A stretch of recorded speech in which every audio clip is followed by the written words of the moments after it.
I think we're ready to start now. Can you all hear me? Charles, can you hear me?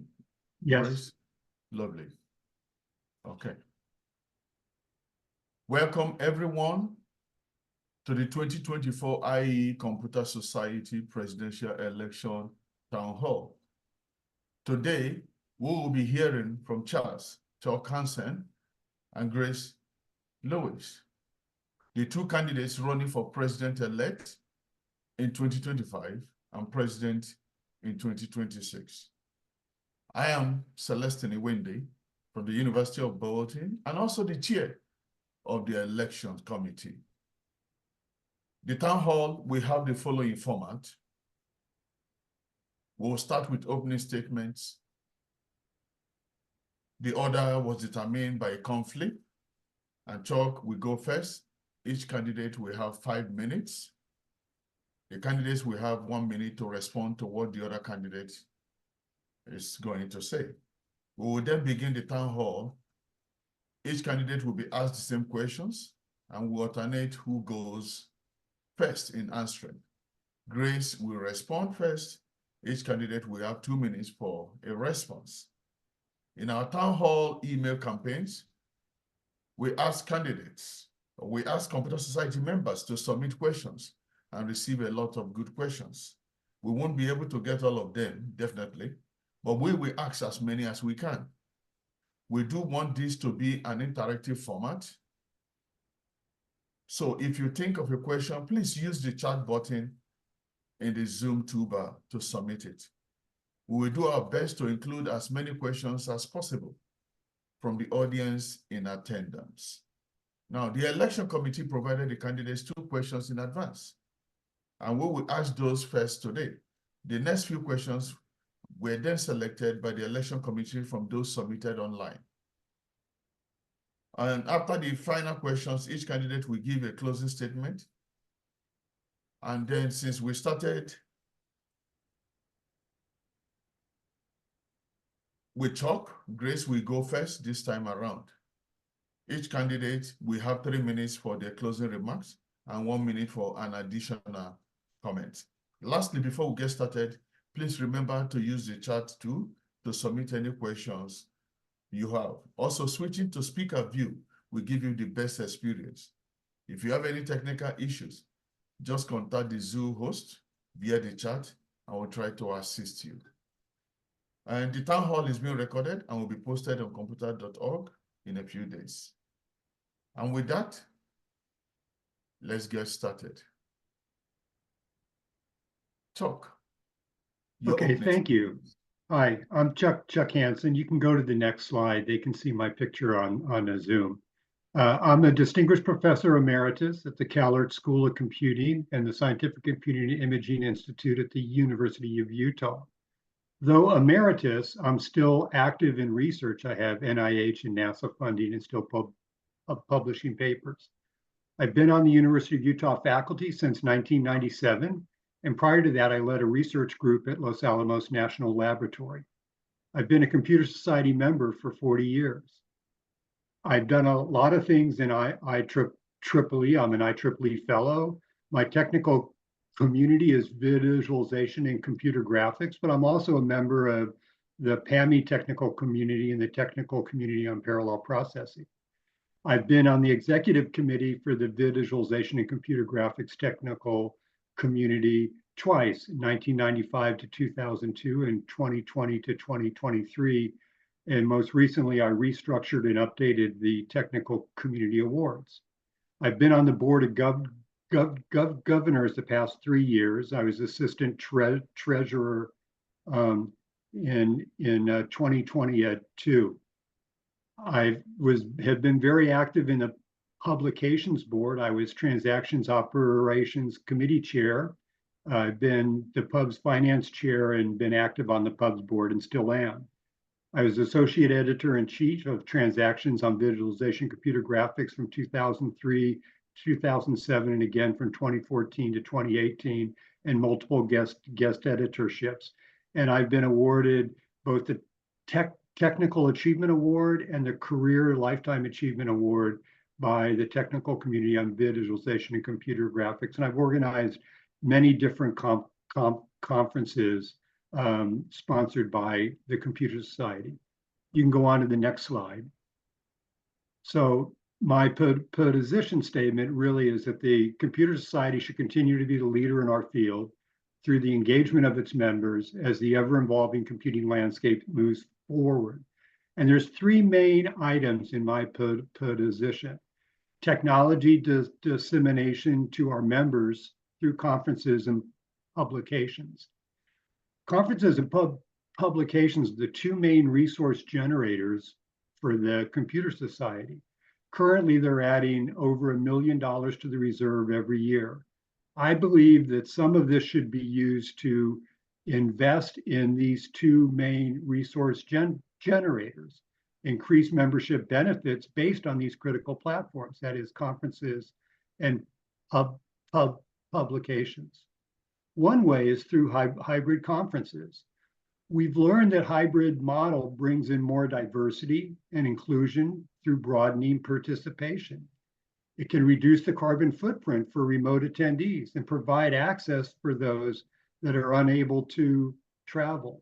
And there are many different models of hybrid conferences. The Board of Governors led a working group in 2022. It was led by Grace Lewis. I participated in it, that identified many different models of a hybrid.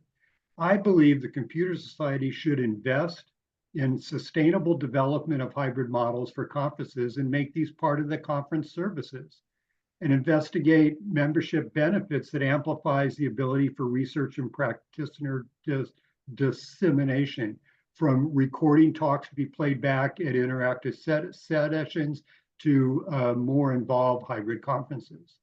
For publications, I think members' benefits could be positive with access to collaborative tools such as Overleaf. As many of you know, IEEE Collaboratech had Overleaf as a benefit, but it was removed a couple years ago.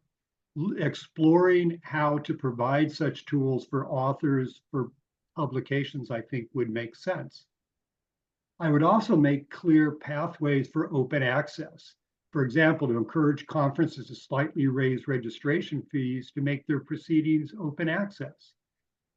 IEEE has some agreements with some libraries and universities, but it's been done on a one-off basis, and I'd like to see them formalize it and make it more transparent, like ACM did for their open access practice.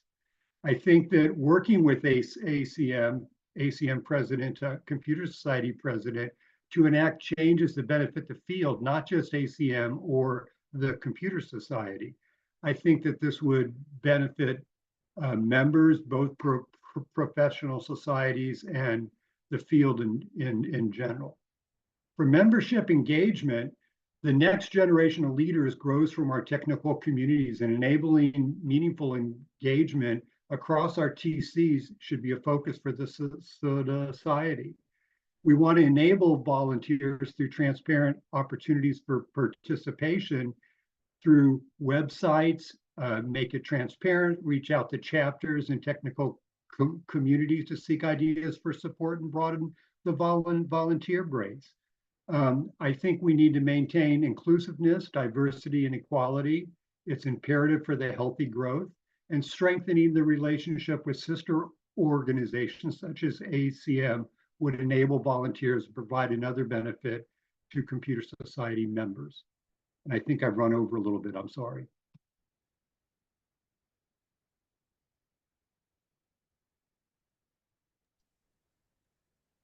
Grace? Hello, everyone. What can I say? I think we're all very lucky this year because we have two, including myself, of course, two great candidates this year. I mean, Chuck brings a great amount of experience. We've known each other for many years. Not surprising that our position statements you're going to see are very similar. I just think that, I mean, you're in good hands with either one of us. Thank you, Chuck.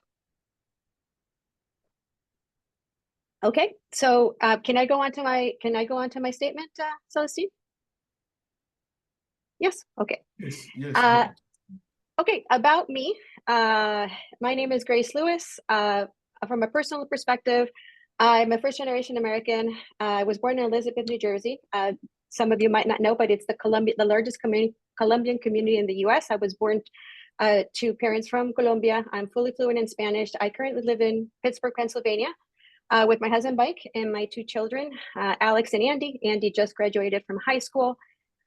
Education perspective, I have been very fortunate and very blessed to have had the opportunity to live and study in many countries. I have a degree in software systems engineering and in business from ISAS University in Cali, Colombia, master in software engineering from Carnegie Mellon here in Pittsburgh, and my PhD is from the Vrije Universiteit in the Netherlands. I work at the Carnegie Mellon Software Engineering Institute. I've been here since 2001. I am a principal researcher. My current area of research is understanding the effects that emerging technologies have on software engineering principles and practices. And I also lead an initiative called Tactical and AI-Enabled Systems. Next slide, please. So I've divided my position statement into several focus areas, and you'll see that some of them are overlap with Chuck's. Which are areas that I want to work on based on experience. Later on, I'll tell you about the different roles that I've played within the society. So one area of focus, and these are in no particular order, and I'm happy to answer questions about any of these, is that I want to leverage the success and energy of our student chapters in our early career professionals. These student chapters, if you've ever worked with them, they're amazing. They're highly motivated individuals. But what happens is that we lose them. We lose them after graduation. And I think it's because we don't have a clear path for our students to continue involved in society, not only as members, but also as volunteers. So I would definitely like to work on understanding what are some of these paths are. What is it that they want? Do they want mentoring? Do they want career advice? Do they want more clear paths to transition into other parts of the society? So that is one area that I would like to work in. Another area that I started working on back as a member of TCSE, that's where I started my volunteering with the Computer Society and the TC on software engineering, is to increase industry participation in all of our activities. A lot of our, we see it a lot, especially when we attend conferences, that many of the people that attend are from research, and nothing wrong with that, but we really need to create more synergy, so we have this balance between research and practice where research affects industry and industry affects practice. So in addition to creating best practices for conferences to increase industry participation, I think we need to do a better job also about recruiting volunteers and extending our reach to when we have these volunteer positions to be able to have people from industry. Creating better paths for emerging technologies. I was part of an ad hoc and later on a committee that created a fund for emerging technologies and for supporting projects that support and advance emerging technologies. I think we need to keep doing this so that our technical communities, for example, don't become stale, don't become out of date. But for example, when we fund these projects out of the Emerging Technologies Fund, it would be great for them to find homes within the different technical communities so that they continue to exist, they can continue to be funded, they continue to provide benefits. So that is another focus area for me. Next. Diversity and inclusion. There are still communities that are underrepresented. I'm going to talk about that later, a very personal goal of mine. I am currently the chair for the D&I committee at the Computer Society level. We've done great things, and the chairs before me have done great things as well. One of the main things is, of course, the Diversity and Inclusion Fund, where we fund a number of projects every year that promote diversity and inclusion across the world. But we need to do better, not only in terms of funding, but also in terms of activities and getting to these areas that are underrepresented, and one of them being Latin America, and I'll talk about that later. A better pipeline to increase our volunteer base, not only because we lose a lot of our students, which are our most active volunteers, but we need to find a way for people to continue to be involved and to have paths like the one that I had or the one that Chuck had, which it wasn't a formal pipeline, but it was more like it happened that we started volunteering and became interested and started growing and learning and just became interested in doing more. But to have this pipeline, and that is so recruitment, training, growth, and recognition. Improving the operation of the society. It wasn't until I started volunteering at the leadership level that I realized how hard it is and everything that has to be done to support an organization such as the Computer Society. And if we can contribute, all of us at the executive committee level, at the board of governors level, and provide ideas for how they can do their jobs more efficiently, they'll be able to do more, and we'll be able to do more. So also getting a little bit, not so much into the member side, but also into the operation of the society. And I believe my next slide is my next slide.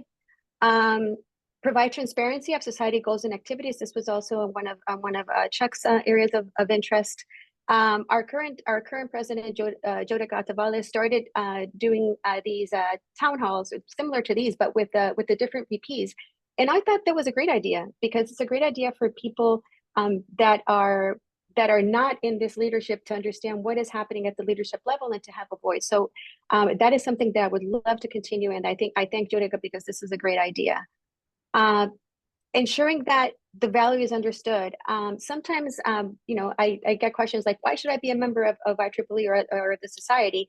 And I realize that it's not very clear for everybody. We need to do a better job of articulating what it is. Why should I be a member of the society? Why should I be a member of IEEE?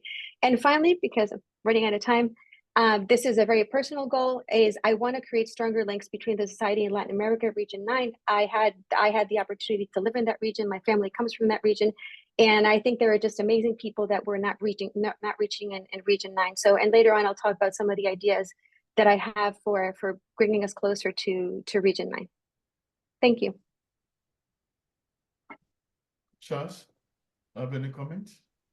I don't have any comments. I think Grace has a great platform, and as she has said, you don't have a bad choice here.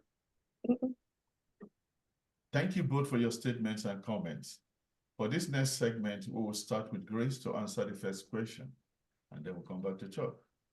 So question 1. Mm-hmm.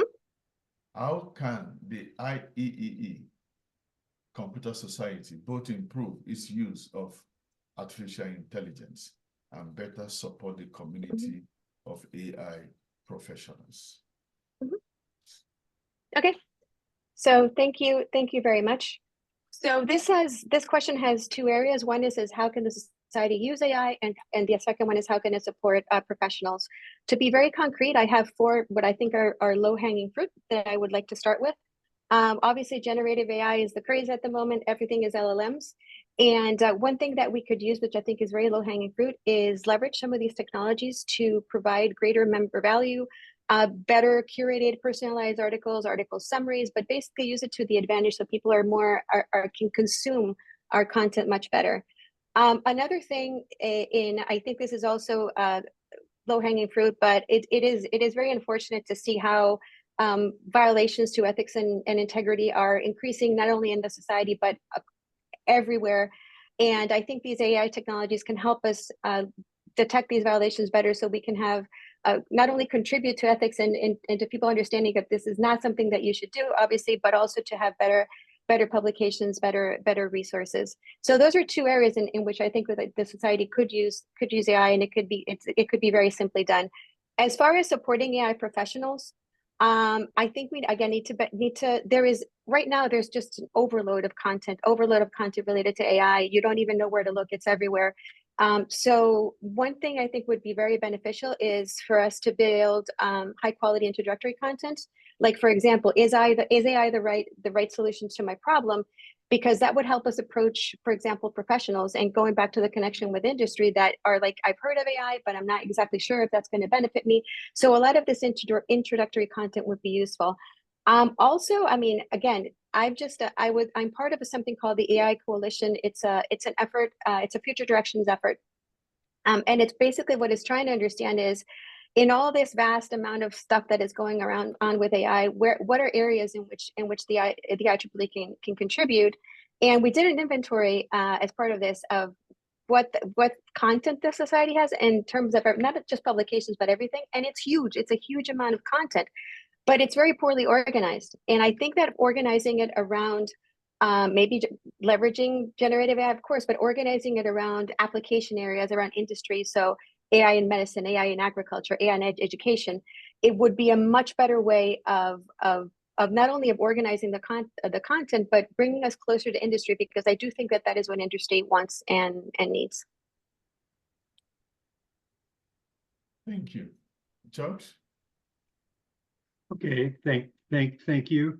I think you've got a slide for me for this. So as Grace said, there's two parts of this: the use of AI for the Computer Society and the support for AI professionals. One thing that I think would be really interesting would to have a task force that would use Explore as a base, the publication library, to build a large language model that could then answer specific technical questions about various subfields in computing. We have a large resource that we have the copyright to with IEEE Explore, and we should leverage that. Another thing is to coordinate with ACM on how AI could be used in the classroom. ACM is looking at this now, and I think the Computer Society can work with them and develop something across society that would benefit both. The University of Utah is doing an interesting thing across campus where there's an upskilling for faculty and TAs to upskill them to use AI both in the classroom and with their everyday practice. So having tools for upskilling professionals for the critical skills needed for professionals, educators, or members is something that we could do. And better support for AI professionals. Well, one thing we could do immediately is to include AI on the technical community's webpage on computer.org to point to all the technical communities that are involved in AI.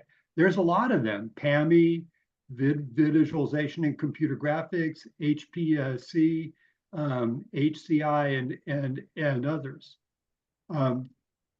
As Grace mentioned, the Computer Society is involved in this IEEE AI coalition. Grace is the Computer Society liaison.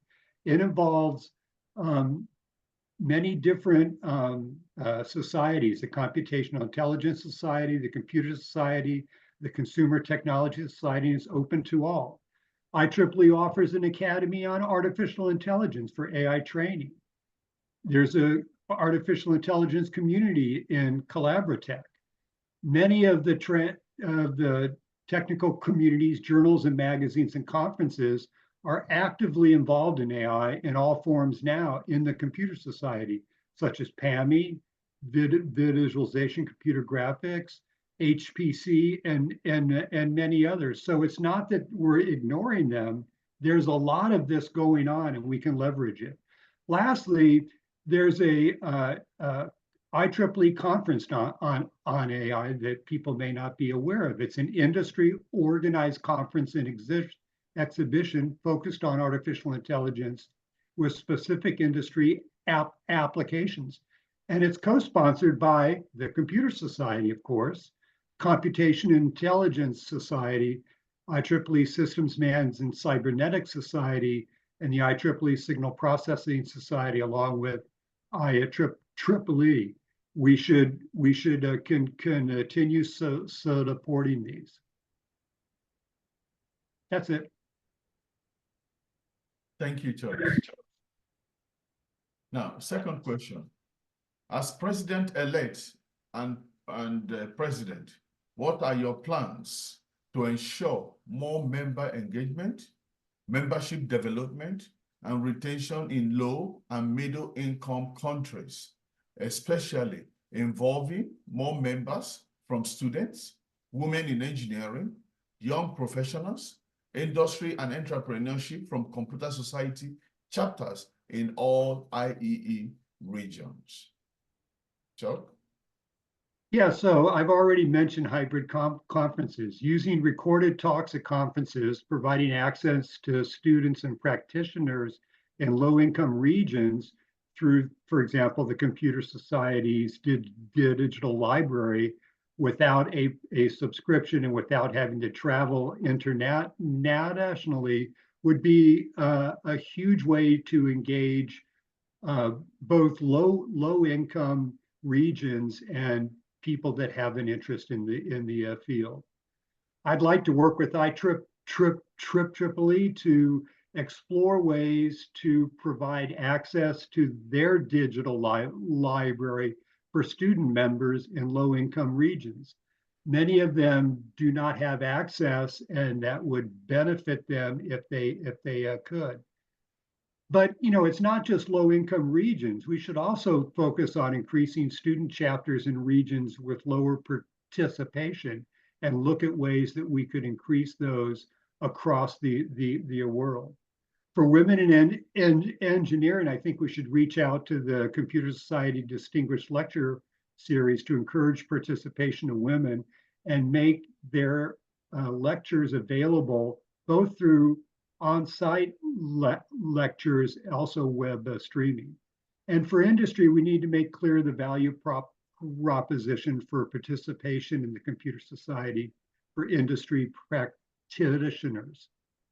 That's what I would try to address. Thank you. Grace? Yes. So I, again, not surprising. I agree with Chuck on everything. I had already answered a lot of this during my position statement, but I do think that a lot of these things that I already talked about are very beneficial.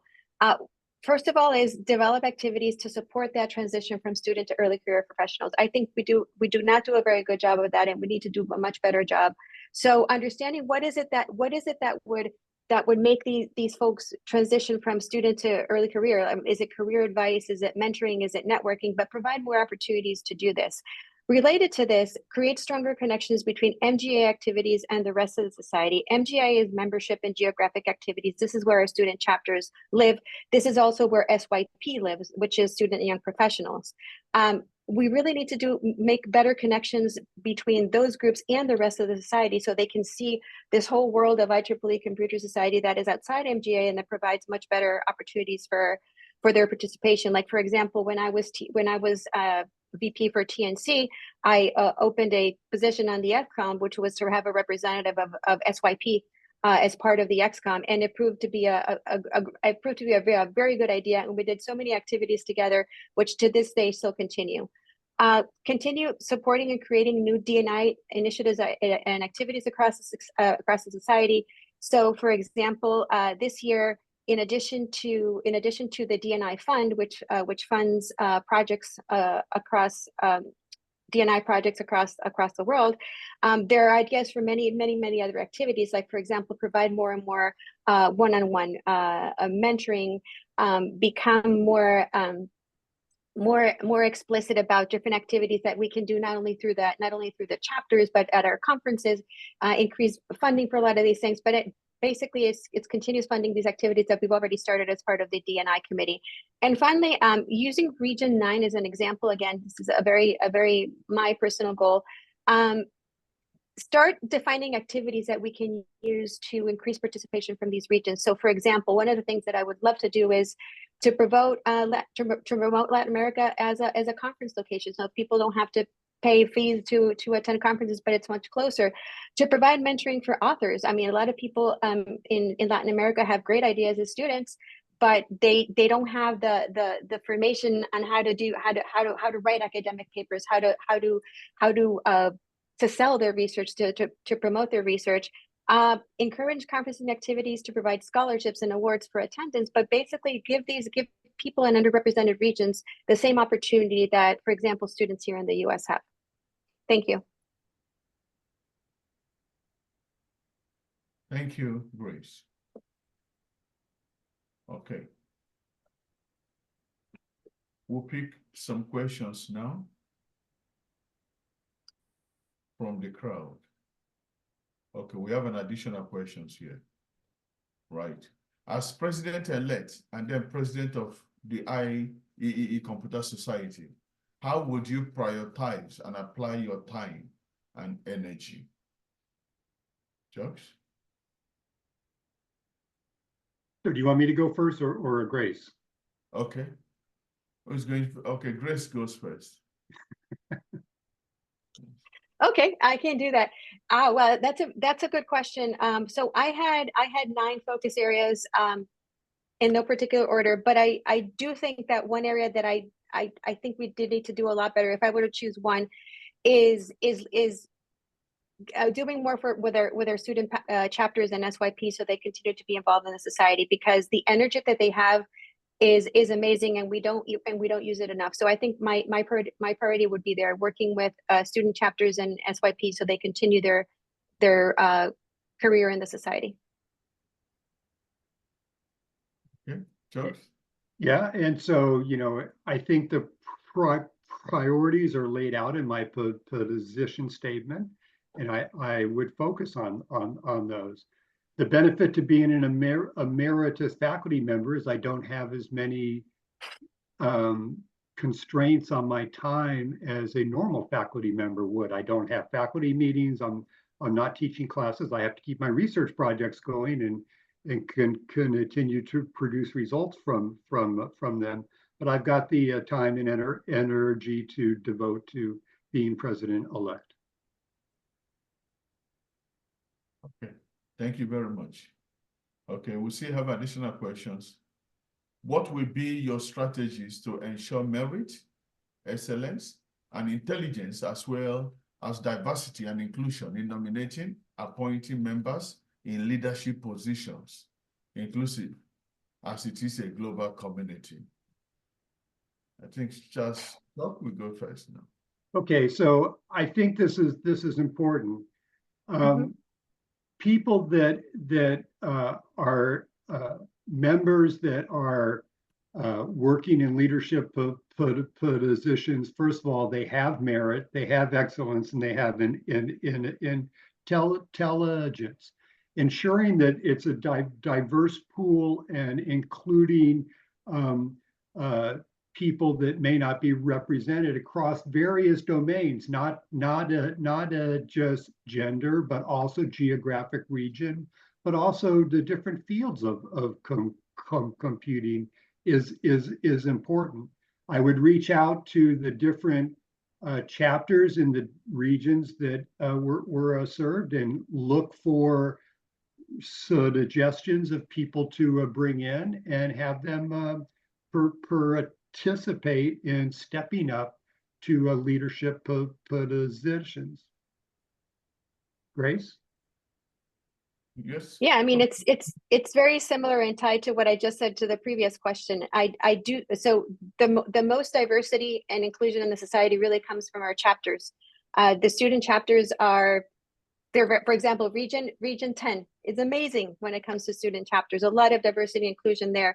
So working with these student chapters and with SYPs, make it a very clear transition to other parts of the society, and also the pipeline. I mean, if we identify active great leaders, we need to work them. We need to grow them. We need to put them through the pipeline, through the different positions within the society, for example, so they continue to grow in other areas outside of MGA, for example. Okay, lovely. Let's have any additional question? Okay. Given that most professionals are already busy in their work and personal lives, what are your plans to incentivize volunteering?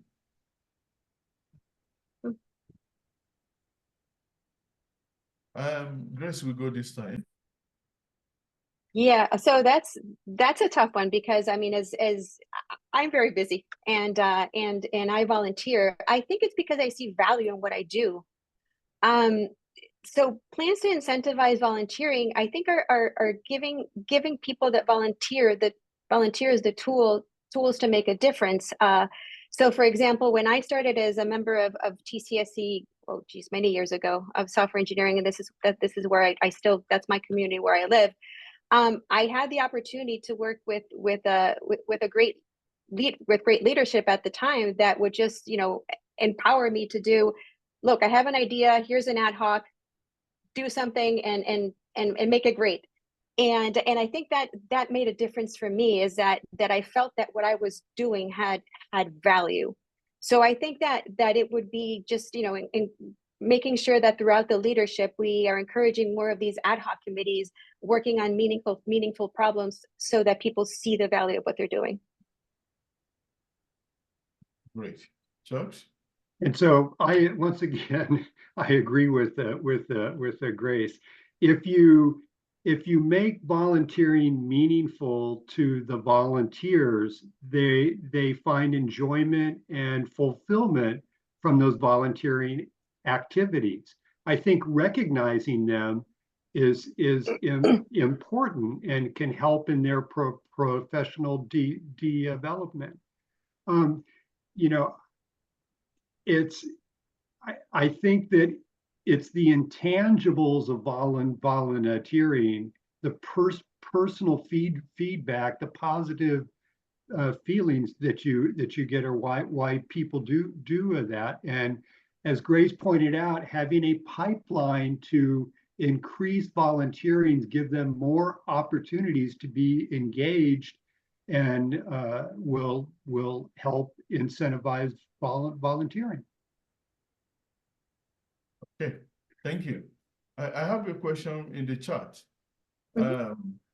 It says, I will say that many people in the computing technology sector, engineering more broadly, are employed in the private, that is, non-academic sector.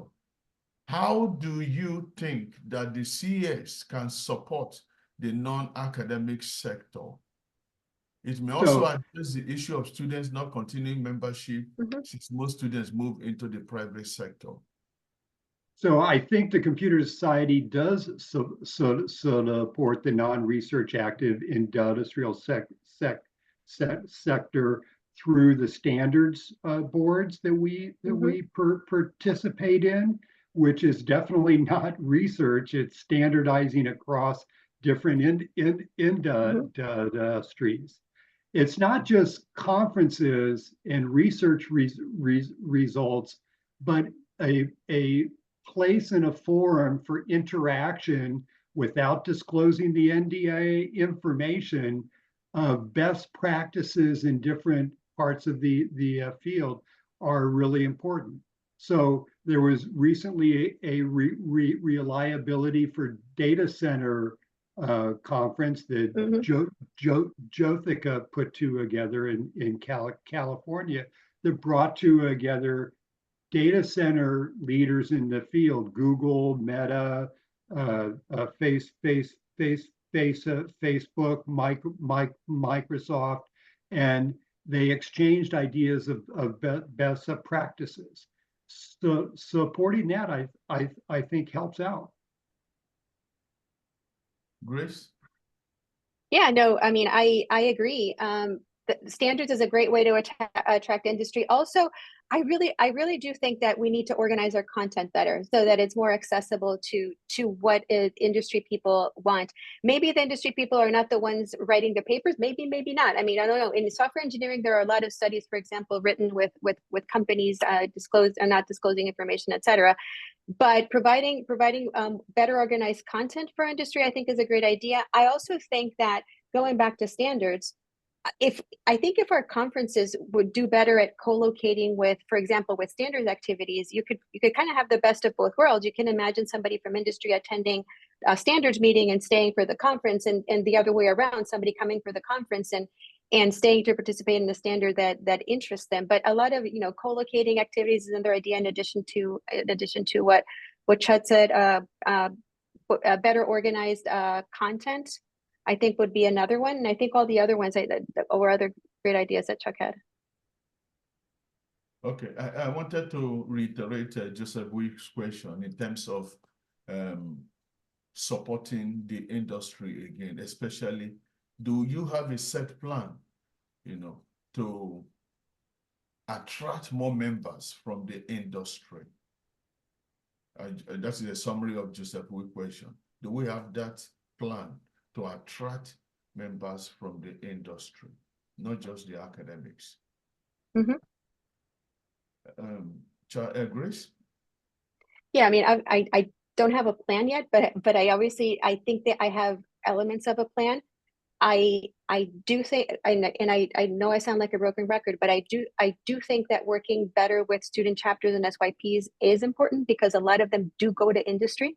So making that connection, making them stay connected to society is going to improve industry participation, because that's where a lot of them go. Not all of them go to academia. They mostly go to industry. That's one of them. I do think that encouraging co-location of industry heavy events with academic heavy events is is going to be part of my plan, and focusing more of that. In fact, that was part of the hybrid conferences that we talked about before. I mean, and also yeah, favoring co-location of these types of activities. That would be another element of the plan. Continue working on best practices for conferences. Like we have a document on best practices for conferences to attract industry members. Keep expanding on those best practices, and encouraging this type of participation of industry in academic conference, which not only is good for the industry participant to become aware of what is happening, but also it also provides the conferences a better, like a ground, not ground truth, but like a valid application and application of what they're doing. I think those would be 3 elements of a plan, but no, I don't have a plan yet. Chuck? Yeah, so I also don't have a specific plan, but like Grace said, the SYYP engagement, the student engagement will lead to people that will find value in the computer society, be they in industry or in the research environment. And I think that having tools to access information that the Computer Society has is something that will engage those that are in industry but may not be active with the society to find value in it. Okay. All right. This question that is in the chat box, you said, when the world is facing an ever-evolving cybersecurity threat, how would your presidency focus on improving the cybersecurity-related research and development environment within the computer society? Chuck? So I think that supporting research areas through technical communities and conferences and publications is something that society should do. Cyber security is an area of very active research and activity, as we've recently seen. And I think supporting that community and developing their research agenda is what we should do. I don't think this computer society should tell people what their research should be, though. Yeah, I agree 100% with that. So we have a TC, it's TCSP, TC on Security and Privacy, that does huge amounts of great research in security and privacy already, which is where the cybersecurity would fall into. So, you know, keep supporting TCSP. It's one of our largest societies. Doing great research, I think, is the way to go. But I would agree with Chuck. We shouldn't be dictating what people do research on, but we should definitely keep supporting TCs that are successful, such as TCSP. Okay. Many academics are of the opinion that IE membership, including that of CS, is for the CV and records, that there is no tangible benefits to membership. That definitely is somebody's opinion. But how do you intend to make members feel there is value for their money in annual membership? Peace. Grace. I agree 100% with this person. I agree. I don't think we currently do a good job of explaining what that benefit is, which is why it is one of my focus areas. We need to be better at enumerating what these benefits are. So I mean, and also I feel like it's not that they're not there. They're just not communicated well. There is so many to do in terms of content. I mean, there's in terms of content, in terms of networking, in terms of local chapter events, in terms of resources, in terms of training. There is so much that society has, and we just don't do a good job of packaging that and saying, this is what you get for being a member. it would be great if eventually that, like, just like when we wait to find out, we go to Google, right? It would be great if every time I have a technical issue, a technical problem, I could go to the Computer Society's website and just, search for what I want, and immediately everything that I need for that, to understand that piece of technology, that piece of information is there. We definitely, I do think that the value is there. We just need to do a much better way of communicating it. We don't do that. Chuck? So I agree with Grace. There are tangible benefits to being a member. Conference fee reduction, for example. That's right. And I think many people don't recognize that, but they should. I would like to invest money into tools that aid academic and industry researchers in the work that they do in terms of publication and conference organization, and making these transparent and visible might address some of these. Okay, thank you very much. Thank you both for your, we're running out of time, so we'll begin our closing statement. Grace, can you give us your closing statement?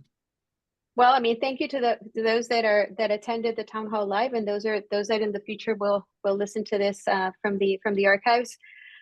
In closing, I mean, I would love to be your next president-elect and president. I bring experience from the society that I believe is valuable and important in what I would be able to do. This slide shows some of the things that I've been involved with. I am currently the first VP. I've been second VP. I've been VP of TNC, which is Technical Activities and Conferences, Board of Governors. And like I said, I have been active in TCSC all the way to 2023. I held leadership positions, but now it's just too much to do. I also have a commitment to diversity and inclusion. So I am the current chair of the D&I committee at the Computer Society level. And I feel that I have an obligation to diversity and inclusion. I mean, I'm a Hispanic, first-generation American female engineer. That's like three minorities in one. And it's my obligation. I mean, I felt both the good and the bad of being a minority. And so I would like to leverage that experience, personal experience, like I said, the good and the bad, to continue doing activities to promote diversity and inclusion. And second and third, I bring a lot of energy. And I want to complement that energy with energy from student chapters and early career professionals. I want to energize the members and the volunteer base, going back to one of the questions that was asked, and bring new energy from industry participation. I think we're at a time where we can bring all this energy together and make the society even better. Chuck, any comments? Okay, so you can go to the next slide. The good news is that you members, and when you vote, you don't have a bad choice. Grace Lewis or myself are both excellent choices for a president-elect. Either of us will lead the Computer Society forward. So the good news is, unlike the presidential election, it's not a dire vote in either way. It's a positive vote for either of us. As an IEEE fellow, my professional career has been positively impacted by the Computer Society. I've tried to give back to the community through the Board of Governors, a conference or organization, publication leadership, various volunteer positions.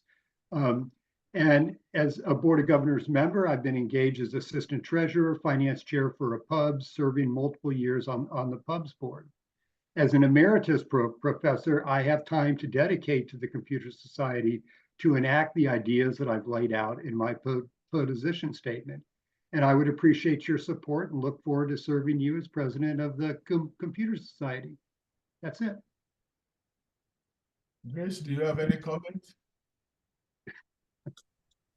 I don't. I mean, I want to echo what Chuck said. I mean, I think you're in good hands either way. And I appreciate your time and looking forward to working with all of you if I get the chance. Thank you. So thank you, Chuck and Grace, for a spirited debate. And thank you to both of you for joining us today and sharing your vision for the future of the IEEE Computer Society. It's quite interesting that two of you have worked together and you're also ready to sacrifice one for another just to make sure we move ahead in IEEE. Again, as a reminder, the town hall was recorded and will be posted on computer.org in the next few days. Please remember to vote. That is the most important thing. Your vote counts. Computer Society elections open on Monday, August 12th, and end on Monday, September 16th at 12 noon Eastern Time. On one other final announcement, one of our upcoming webinars is scheduled for August 22nd at 11 a.m. Eastern Time, and it will be on professional resilience in the workplace. There is so much to knowledge. Participants learn techniques for building personal resilience and fostering a resilient workplace culture. I just want to say again, thank you to everyone in attendance today. And I hope you got a lot of great insight on the two candidates. Their CV is on the website. Go through it. I heard someone, I saw that someone typing, he wants to see the CV. The CV is on the website. And we hope this will help in your decision-making process when elections open on Monday, August 12th. And again, big thanks to the two candidates for agreeing to participate in this session. Thank you very much again, Charles, Hansen, Grace, Lewis, for coming to this debate. One last thank you, because I think we have a few minutes, 1 minute or two to round up. From Charles, final word.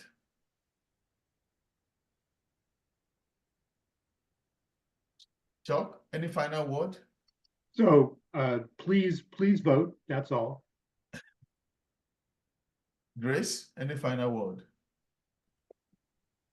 Please vote. Okay. Thank you everyone for attending this presidential town hall. The election begins again on Monday, 12th August. Thank you. Thank you for coming. Goodbye, all. Have a good one, everyone. Goodbye. Thank you for your time. Thank you.